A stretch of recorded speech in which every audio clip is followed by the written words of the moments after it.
আমরা যদি রসায়ন প্রথম পত্রে বিগত সালের প্রশ্নগুলো যদি একটু খেয়াল করি তাহলে আমরা সেখানে সব পরীক্ষায় বেশিরভাগ ক্ষেত্রে একটি ম্যাথ দেখতে পাই। সেটি হচ্ছে প্রথম এরকম দুটি দ্রবণ দেওয়া থাকে এবং সেই দ্রবণগুলোকে মিশালে অপক্ষে পড়বে কিনা এই প্রশ্নটি আমাদের সবসময় করে থাকে। তো যাই হোক, আমি এই প্রশ্নটি করতে গিয়ে আমরা এখানে কিছু জিনিস লিখে রাখলাম। আমাদের এখানে KIP একটা জিনিস দেওয়া আছে, সেটি হচ্ছে আয়নিক গুণফল। যখন আয়নিক গুণফল থেকে আমাদের KSP অর্থাৎ দ্রাব্যতা গুণফলের মান বেশি হয় তখন সেটাকে বলা হয় অসম্পৃক্ত, এবং KIP আর KSP যখন সমান হয়ে যায় তখন সেটা থাকে সম্পৃক্ত, এবং KIP এবং KSP যদি KSP থেকে বেশি হয়ে যায় তখন অতিপৃক্ত, আর তখনই আমার পদক্ষেপ পড়ে। তো আমার এই ম্যাথটিতে আমাকে তারা আসলে KIP বের করতে বলতেছে। আমরা KIP-টা বের করব। KIP-টা বের করতে গেলে আমাকে প্রথমে যেটি জানতে হবে সেটি হচ্ছে এখানে আয়নটার ঘনমাত্রা বের করতে হবে। এখন আমি কার ঘনমাত্রা বের করব? দেখো এখানে A3D2 একটা পদার্থের KSP দেওয়া আছে। আমাকে তারা ইনডাইরেক্টলি এখানে বুঝিয়ে দিচ্ছে যার দ্রাব্যতা গুণফল দেওয়া থাকবে, এই যে KSP দেওয়া আছে যার, আমাকে বুঝতে হবে আসলে আমার তার অদক্ষে পড়বে কিনা প্রশ্ন করতেছে। আমরা তার অদক্ষে পড়বে কিনা সেটি করতে গেলে আমরা দেখো এখানে আমরা বিক্রিয়ারে করব যে এখানে আমার AB2 এবং C3D এরকম দেওয়া আছে। এখন স্বাভাবিকভাবে আমাদেরকে যখন পদার্থ দেওয়া হয় তখন আমরা বুঝতে পারি যে তার যোজনী কত, আমরা এবং কি প্রোডাক্ট উৎপন্ন হবে আমরা সেটি সরাসরি বের করে ফেলবো। কিন্তু এখানে কিভাবে করব আসলে একটু বোঝার চেষ্টা করি।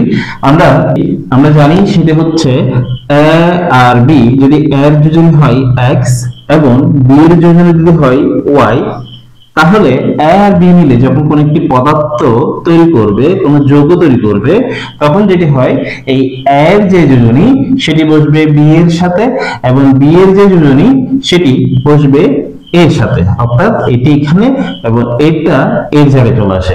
তো আমরা এই জিনিসটি যদি বুঝতে পারি তাহলে দেখো আমরা যদি এখানে খেয়াল করে দেখি আমাদের টোটাল পদার্থ হচ্ছে মোল আছে A B C D। তাহলে আমরা এগুলো একটু লিখি A B C D, এগুলো আমরা রাফে করব। তো এখানে একটু যদি দেখার চেষ্টা করি, আমার A এর যোজনী হচ্ছে 2, আমরা সেটা লিখলাম। B এর যোজনী এখানে A এর পাশে কিছু নাই, তার মানে সেটা অর্থ হচ্ছে 1 আছে, এবং C এর যোজনী হচ্ছে 1, D এর যোজনী হচ্ছে 3। ওকে, আমরা এটা একটু বুঝলাম। এরপর দেখো আমরা যখন পদার্থটা তৈরি হবে তখন এখানে শুরুর অংশের সাথে এখানে শেষের অংশ আর এখানে শুরুর অংশের সাথে এখানে শেষের অংশটা যুক্ত হবে। আমরা এখানে একটু যদি খেয়াল করি যে এর সাথে এর শুরুর অংশের সাথে এটা আর এখানের সাথে এ আসবে, আমরা দেখি। আর যদি আমরা সেটাও না বুঝি আমরা একটু উত্তরের দিকে প্রশ্ন দিকে খেয়াল করব যে প্রশ্নের মধ্যে আমার এখানে দেওয়া থাকে যে KSP কার, যে KSP দেওয়া থাকবে সে সবসময় উৎপন্ন হয়। তো আমরা এটা দেখি যে এখানে আমার এর সাথে ডি যাবে, তাহলে আমরা ডি এটা লিখে ফেললাম। এরপর হচ্ছে সি এর সাথে ডি যাবে, আমরা এটা লিখে ফেললাম। এখন একটু দেখি যোজনীটা মিলানোর চেষ্টা করি। যে দেখো এর যোজনী ছিল কত 2, তাহলে সেই 2টা বসবে এর সাথে।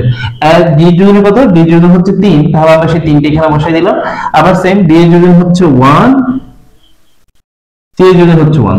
তো আমরা এক কথা এখানে A3D2 যেটা আমাদেরকে তারা দিয়েছিল সেটাই আমাদের সব সময় আসবে।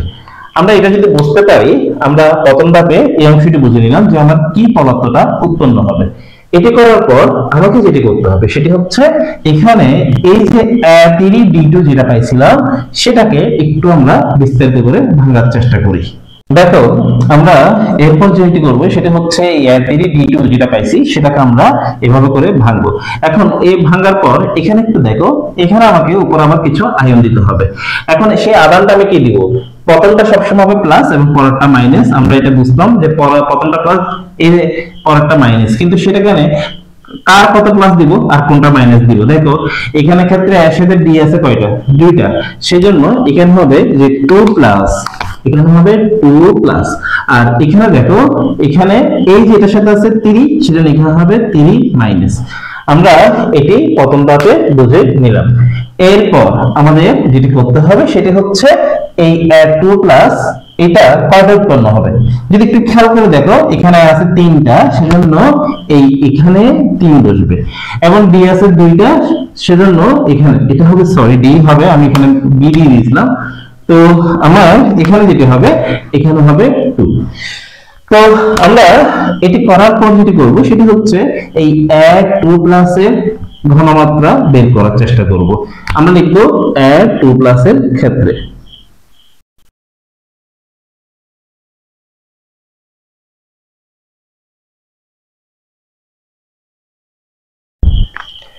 এখন কোথা থেকে আসলো সেটা একটু দেখি। আমরা একটা সূত্র শিখতে হবে। সেই সূত্রটা কি? সেই সূত্রটা হচ্ছে যে S1 V1 ইকুয়াল টু হচ্ছে S total into V total. আমাদের এই সূত্র একটু জানতে হবে। তো একটু দেখি এটা আসলে কি বোঝায়। আমরা যদি দেখি এখানে দেখো আমার এই পদার্থটা আসছিল হচ্ছে প্রথম থেকে, প্রথম পাত্র থেকে, আর ডিটা আসছিল হচ্ছে দ্বিতীয় পাত্র হতে। তাহলে আমার এই এটা প্রথম দিকে যেটা ছিল, প্রথম ঘনমাত্রা যেটা ছিল, সেই ঘনমাত্রাটা ছিল হচ্ছে 0.05 m। এরপর আমরা যদি একটু খেয়াল করে দেখি তার যেটা আয়তন ছিল সেটা ছিল হচ্ছে 300 ml, কিন্তু এখন তার ঘনমাত্রা যেটা হয়ে যাবে সেটাকে আমরা S2 দ্বারা লিখতেছি। সেটা হওয়ার কেন দেখো, কারণ হচ্ছে কি এখানে 300 ml এখানে 200 ml মিলে মোট 500 ml হয়ে যাচ্ছে আসলে।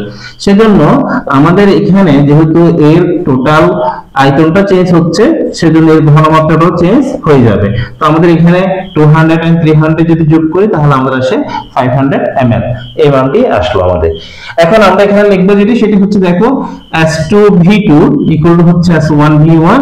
তাহলে আমরা S2 সমান পাই হচ্ছে S1V1 ডিভাইড বাই হচ্ছে V2। এরপর আমাদের এখানে হচ্ছে 500 এবং এটি S1 এর মান ছিল হচ্ছে 0.05, আমরা সেটা লিখতেছি। এবং B1 এর যেটা মান ছিল দেখো এটা ছিল হচ্ছে 300, আমরা এটি লিখলাম। তো আমরা এটা একটু ক্যালকুলেশন করে নিই। এটা মান আসতেছে 0.03 m। আমরা ঠিক একই ভাবে আমরা যেটা করব সেটা হচ্ছে আমাদের B3 মাইনাস এর আমাদের ঘনমাত্রাটা বের করব। তো আমরা লিখব B3 মাইনাস এর ক্ষেত্রে। তাহলে তার ক্ষেত্রে আমরা যদি দেখি আমাদের ডেটা আসছে হচ্ছে এখান থেকে, সেজন্য আমরা লিখব যে S3 সমান হচ্ছে 0.01 এবং B3 সমান হচ্ছে 200 ml,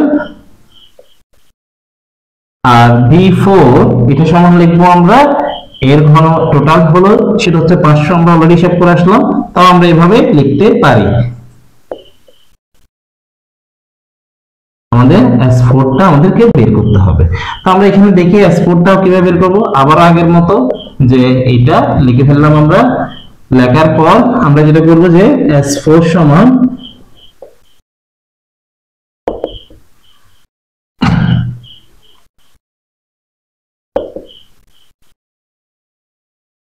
আমরা এভাবে এটি লিখলাম। তো